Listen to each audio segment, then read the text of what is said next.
Hi, guys. Today I'm going to talk about how to impress your hard money lender. And this really applies to any lender, private lender, your banker, but more importantly, your hard money lender. So if you want to explode your business and you want endless amounts of capital, and that's really how you explode your business, you just never should have to worry about capital.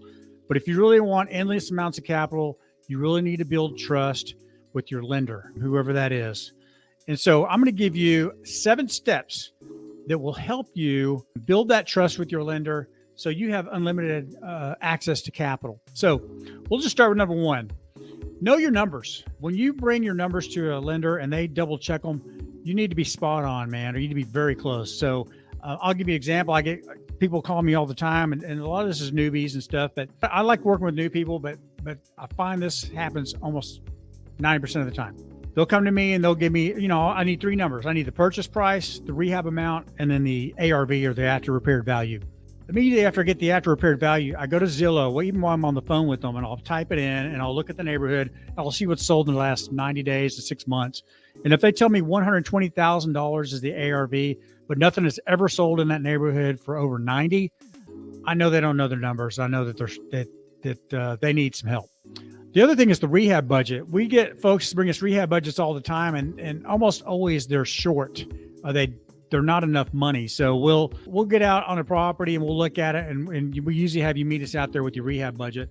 And if you've got $30,000 for paint and carpet and maybe some countertops or something, but then we see that the roof is old and needs to be replaced, or we see that there's no electrical panel on the back and you need to pull permits and all that. That's another thing. It just shows us that you haven't really done your homework and you really haven't looked at this property closely. So always just try to really do your homework. Bring deals, and your numbers should line up. Just always bring numbers that make sense to your hard money lender, and deals that you have vetted, and really looked at the numbers and crunched the numbers good, especially on the ARV, after repaired value, and the rehab budget. Number 2, have a solid exit plan. Most deals fall into 2 categories. You're going to fix it up and sell it off and pay us off, or you're going to do the BRRRR method and you're going to buy a rental, fix it up, and then you're going to rent it out, and then you're going to refinance us out of it. Get a lot of people that are going to do the BRRRR method, but then we run their credit and they have a 450 credit score, which we all know is not going to get you refinanced and get us out of the deal. So we want to make sure you don't set yourself up for failure. But if your exit plan is to refinance us out of it, you need to have a decent credit score to be able to do that. And if you can't accomplish that, then you're setting yourself up for failure.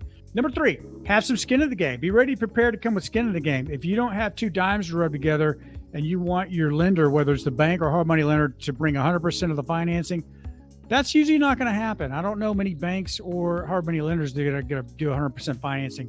Now, if you steal a property and you're in it for 40 cents on the dollar, maybe some will do that, but usually lenders want you to have some skin in the game. So if you don't have any money to put into a deal, you might want to reevaluate that and go save some money and then come back to your lender. If you're super experienced rehab or flipper and you find a smoking hot deal and you're into it 40 cents on the dollar, that might get you into a deal with no money out of pocket. But that's about the only scenario I can think of. Okay. Number 4, this is really important. Communication.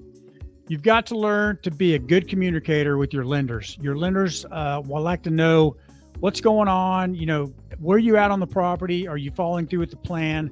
But most importantly, when things don't go well and you're getting behind or something, you find some bad things that are going to put you off budget, you need to communicate that with your hard money lender so we can kind of advise you and help you out. The worst thing you can do is go dark when things go bad. And this happens a lot. People will borrow money and they get in some trouble, or things don't go the way they needed them to, and they just go dark. They stop returning phone calls, or they don't reach out for help from their lender. We're here to help. And the good thing about private lending or hard money lending is we are very flexible. We can help you out with deals when they go bad. So just communicate. That's it. Number 5, perform like a pro. If you say you're going to do something, do it. This sounds very simple, but it's extremely important. And we see people that have a plan and then they don't work the plan and they go off and work on other projects or something.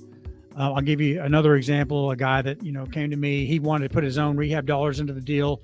He just needed help on purchasing the property. No problem. We brought 75% of the purchase price. He brought the rest.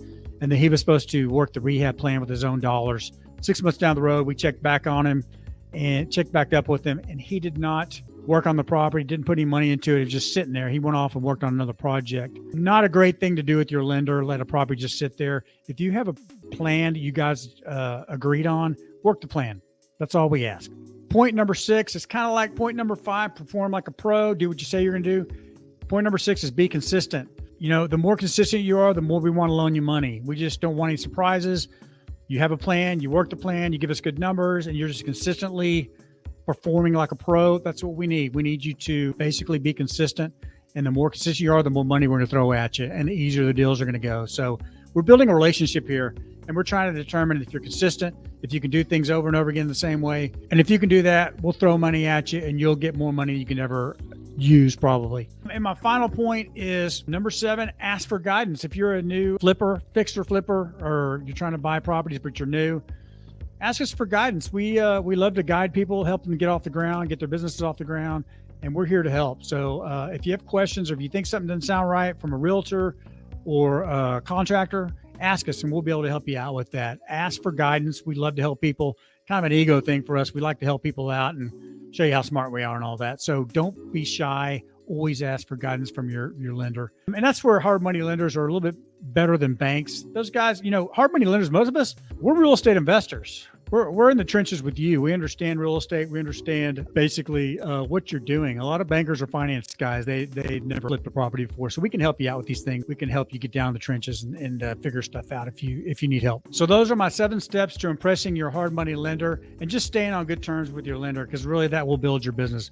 I'm Rodney Miller. Hard Money Partner is the name of my business. I loan in Oklahoma City, Tulsa, and Dallas-Fort Worth, making loans to real estate fixer flippers, people that buy rental properties. We do land deals. We do marijuana grow operation deals. We will look at anything that has real estate attached to it. Click on the link below, like our channel, please, and stay tuned for the next video. Rodney Miller, Hard Money Partner.